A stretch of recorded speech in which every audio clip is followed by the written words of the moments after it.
Gaming. No matter who you are, where you are, everybody enjoys a good game. Board games, card games, computer games, video games. Gaming is a fun way to kill time, distract yourself from the hardships of life, or just kick back and chill and enjoy a good game to seal out the amazing day you just had. We've been playing games since the beginning of time, and through that time, games have only gotten better and better. See, there's a reason why you clicked this video. Could have been the thumbnail, the title, or the fact that your favorite handsome YouTuber is finally showing himself on your subscription feed.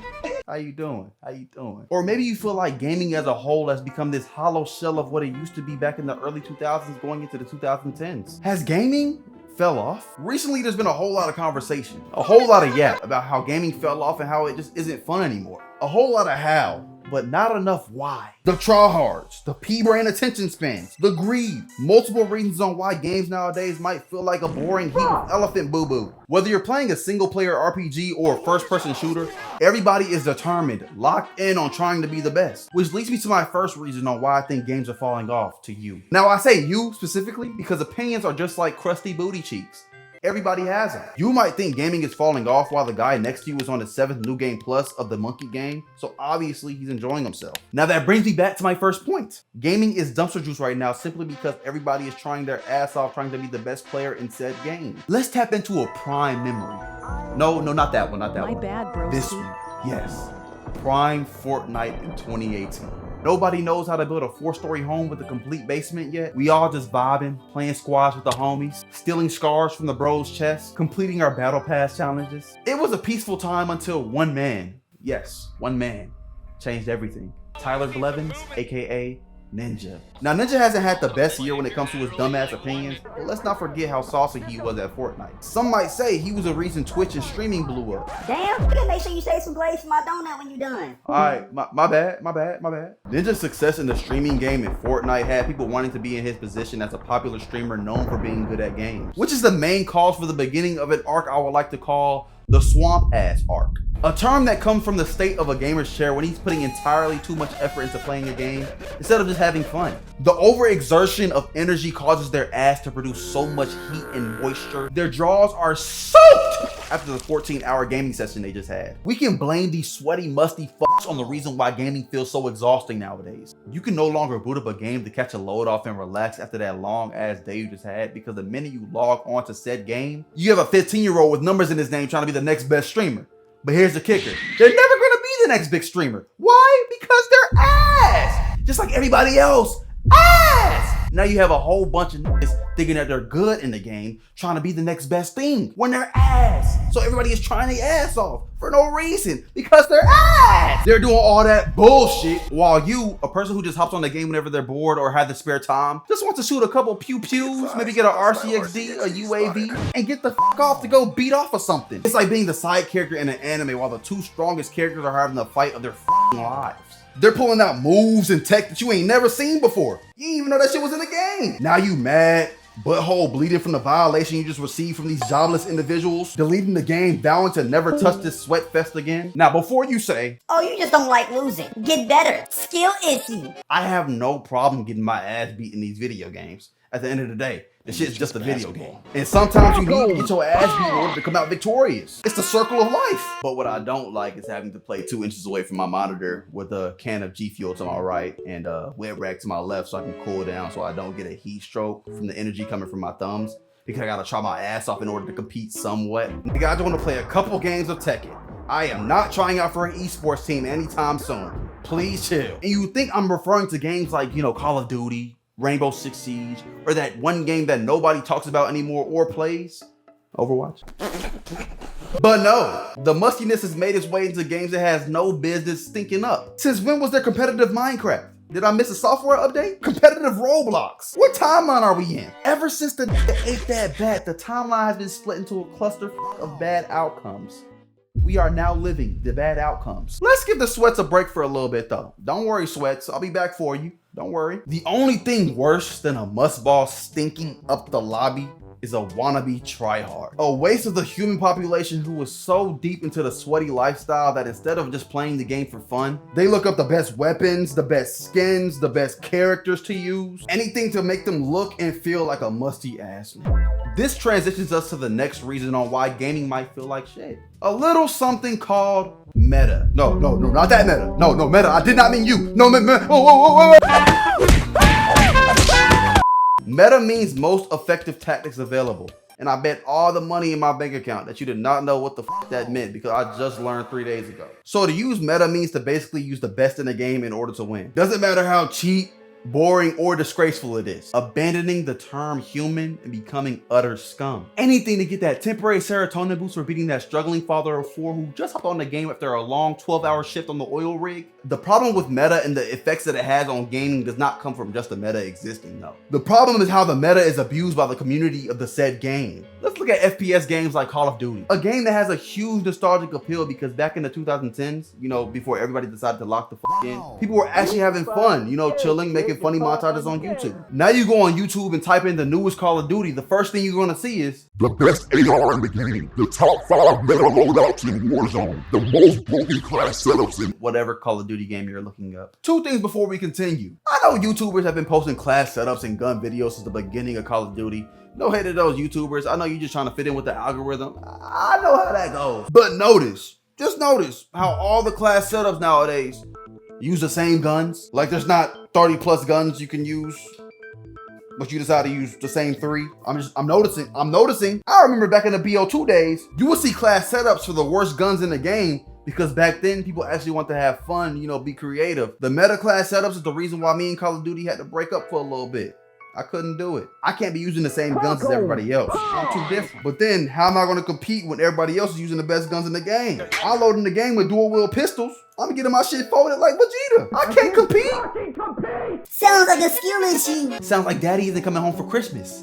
The unfortunate truth about meta is it doesn't even matter what game you play. If the game has an online mode, you're going to see people using the best whatever in that game so they have the highest chances of winning instead of just having fun. Fighting games, sports games, Pokemon, even the mustiest games of them all, League of Legends, has meta. That meta bullshit drains the moist, gooey substance called fun and makes the casual fan base of the game not even want to touch it with a 10-foot pole, which leads to games falling off months after they release. Let's look at Dragon Ball Sparking Zero, probably the most anticipated game of the past couple of years besides, you know, GTA 6, of course. I gotta give you flowers and all that. And I'm not saying the game fell off, but it did lose a good amount of its players because of how people abuse the meta in the game. You couldn't hop on a ranked match without seeing Ultra Instinct Goku, Beerus, Full Power Jiren, Super Saiyan 4 Gogeta, Super Saiyan Blue Gogeta, Super Saiyan Blue Vegito, Yajirobe, Willow. Who the f is Willow? These gave us over 180 plus characters, and you decide to play the same 7? You fucking disgust me. That's like saying you hungry, so a motherfucker hand you a burger and you only eat the pickles. You nasty bitch. Eat pickles. Nah, don't blame me for playing the Saiyans, but I do blame you for eating pickles. Who the fuck eats pickles willingly? You are a nasty motherfucker. But the Saiyans, they all cold as fuck. But lie and tell me your favorite character, Yajirobe. Lie! Hey, Mr. Kolbs, if using meta is crustacean level, chest pounder, smooth brain activities, then why do people use it in the first place? Well, there's a simple answer to that very simple question, Jimmy. I'm glad you asked. Next time, raise your hand. Don't make me get the paddle. Meta is spam nowadays because people don't like losing. Let's be real. Nobody likes to lose. Losing is associated with sadness, anger, confusion, hunger, horniness. Who wants to feel that way after getting their ass beat in Pixel Gun 3D? Not me. But after receiving the ass whooping, I'm ready to get back into the next game to get my get back. In big 2024, a motherfucker who just lost the game is gonna do one of 4 things. Rage quit and call the game ass on Twitter, beg for patches and bug fixes, not really getting a fucking moving on to the next game, or hopping on an entirely new game and getting the same result, or looking up whatever is the best in the game so they can get their get back in the most devious of ways. It's like everybody is playing for the fate of the universe when they don't A, get paid to play the game, or B, get hoes for winning said game. Their life is going to remain the same, win or lose. So why not take that ass whooping like a real alpha would? But no, you got niggas quitting the minute they see any sign of loss. No heart, no soul, no dignity. Y'all don't understand it, bro. Getting your ass beat in a game, it builds character. It brings out emotions you didn't even know you had. It shows true passion, for a game. I remember it was 2018, Christmas morning. Me and my homies was playing Fortnite. And when I say we was getting our ass beat, I'm talking Nate Robinson face down, ass up on the ground, getting that shit torn up. In one game, my bro decided to steal my gold scar from one of my chests immediately after landing in Fatal Fields. And that was the last straw. I couldn't take it no more. Pause. That was back when Friendly Fire was on, so you know what I did next. Words were exchanged, and we were planning where we were meeting up at to settle this like real jobless individuals. Until we realized that it was Christmas, and you know, I'm not trying to get on Santa's naughty list after he gave me my shattered backboard, so I let my boy slide. But he lucky though, because you don't just steal somebody's gold scar without any repercussion. He almost summoned the monster that was inside of me. But that just goes to show how tense you can get when you're prioritizing winning in a game instead of just having fun and letting the wins come to you. Now, I'm not saying be a loser and enjoy getting violated, but if you relax and realize that it's just a video game and not a life or death situation, then whatever game you're playing, whether it be Valorant or Candy Crush, will be a lot more fun than playing with a stick in your booty. My last little headcanon on why I think gaming is falling off is because motherfuckers don't know how to switch it up. Y'all been playing the same game since you was able to pick up a controller, and you have the audacity to say that there's no good games out there and gaming is boring. Is you serious, my nigga? Now you won't believe it. No, you won't believe it at all. But there's a simple solution to this. Play different games. Oh my God. They'll say gaming fell off. You ask them what kind of games they like to play. Oh, you know I'm on that 2K, that COD, that Minecraft, that Fortnite. There's entirely too many games out here to subject yourself into the torture of playing NBA 2K. You might as well heat up that bucket of fried chicken you have sitting in the refrigerator right now. We all know you have some. Let me get a piece. If you don't go pick up a Persona, a Warhammer, a Dark Souls, a Tekken, a God of War, a Last of Us, a Stardew Valley, and let me know if you're still bored. Variety is a seasoning of life, and right now, I don't see a speck of seasoning on that meat. Pause. Gaming in 2024 is like eating a stale potato chip. You're hungry for a snack, but those 3-week-old spicy Doritos are the only thing that you have in your kitchen. So you have no choice but to dabble in the stale chips, wishing they had that same crunch they used to have. But that's the thing. There's plenty of chips at the store with that same crunch that you're fiending for, but you don't want to go to the store to get those chips because you want that stale ass spicy Dorito, even though you're complaining about the staleness. And now if you've tried other games and you still feel like there's better things to do than to play games, then great. Here's what you do. Turn off the console, sell that shit to a GameStop or a pawn shop, put the money on a parlay or a meme coin or whatever the fuck, and move on with your life. Don't hop on Elon's cesspool and complain about how gaming is dead and announcing your departure from the gaming community. Don't nobody give a fuck. But in my opinion, keyword, opinion, so don't get in the comments yapping about how the game series you've been playing since you were a sentient being fell off because of some DEI woke shit.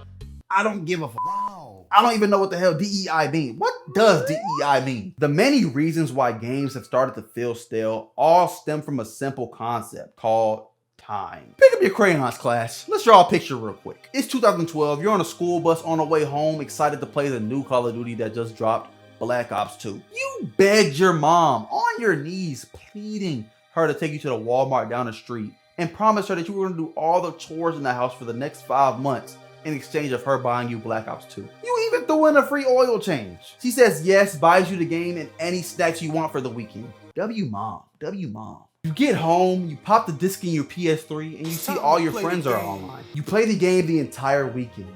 No showers. You let it all crust up down there. Not worried about money, relationships, the lack of food in the freezer, how broken the game is.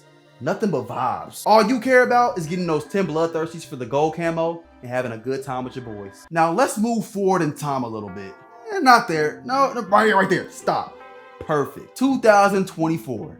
12 years later. Look at you, all young and happy. Where did the years go? That little middle school kid is no more. You're now a grown-ass man with a job, hopefully, and responsibilities. Also, hopefully. You're no longer able to hop on a game from 6 p.m. to 6 a.m.